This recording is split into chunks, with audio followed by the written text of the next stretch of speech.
The Venezuelan opposition leader and Nobel Peace Prize winner Maria Corina Machado, I beg your pardon, Maria Corina, who said that the hour of freedom has arrived, and also adding, today we are prepared to assert our mandate and take power. So clearly looking like, as far as the opposition is concerned in Venezuela, the stage is set and they are ready to pave the way when it comes to the regime change in Venezuela. Edward, your word on it. Well, as I say, it's an incredible operation, and it reminds the world that the United States has an unmatched military capability, an unmatched logistics capability, and presumably an unmatched intelligence capability in that region. So it's something that, whilst we look at the world order as it unfurls and perhaps disintegrates, everyone else in the world would do well to remember. I mean, for example, let's not forget that in February 2022, Russian President Vladimir Putin attempted a similar operation, albeit in this case possibly an assassination, of Ukrainian President Zelensky, and failed. And so the United States has shown again what it can do, and other countries around the world will be watching that. As I say, though, there are elements to this operation that will prompt a very serious legal discussion within the United States about what exactly it is that we've done, whether this was a war per se, or, to borrow a phrase from the aforementioned President Putin, a special military operation. And that's going to inflame, I would say, the current politics in the United States, not least about whether or not Congress should have declared war.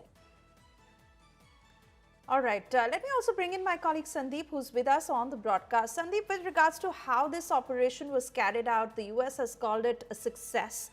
And in fact, details also coming in of how CIA sources have revealed that Maduro's government aided the US operation. Of course, this could not have been carried out without the help of any insiders. With the word coming in from the opposition leader also to say that, they're all ready to assert the mandate and take power. How do you really perceive the build-up to this day and this move that was finally taken? Well, what we just saw today was an exceptional military operation, exceptional special forces operation of the kind that possibly only one other country in the world could have carried out, that is Israel. And Israel doesn't have the kind of extensive infrastructure, the intelligence, the military infrastructure that the United States has, and of course the political will to execute that. And we've seen the United States trying such special forces operations in the past. As I mentioned, they've had varying degrees of failure, starting from the operation in Iran in 1980. It's a spectacular failure. That was a Delta Force operation. We're being told that today's operation was also carried out by the Delta Force. And of course, the men and women of the 160th Special Operations Regiment, the Night Stalkers. That is one of the one-of-a-kind units in the world. They have some of the best machines, the best helicopters.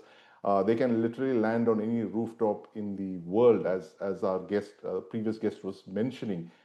It was a combination of US Special Forces training and equipment and intelligence, precise intelligence, to know exactly where your target is going to be at a particular time, what are his defenses going to be like. So this is, I would imagine, a combination of human, tech-int, IMINT, all of that, that entire US Special Forces architecture, the US C4ISR grid, all of it coming together just to carry out that one mission, that is to extract President Maduro and his wife into a helicopter, bundle them into a helicopter, fly them to the USS Iwo Jima that's standing off Venezuela, and then bring them to the United States. It's an extraordinary special forces operation, and I'm sure the spec operators who carried it out, we're being told it's Delta Force, which is one of the most elite units in the United States. They are the ones who carried it out. And if they did that, it would have involved several weeks and if not months of practice. And how special operators do it, and I've spoken to a few of them who've worked on such missions in the past, is that they create mock-ups. They create mock-ups of the target. In the United States, these mock-ups would have been created, and the operators would have rehearsed on this for days on end, just to get the correct movements and, till it becomes a part of their muscle memory. So this kind of operation would have been in the pipeline for several weeks. They would have rehearsed over it. And then finally, they waited for the time when, it was all the signal to go would have been given.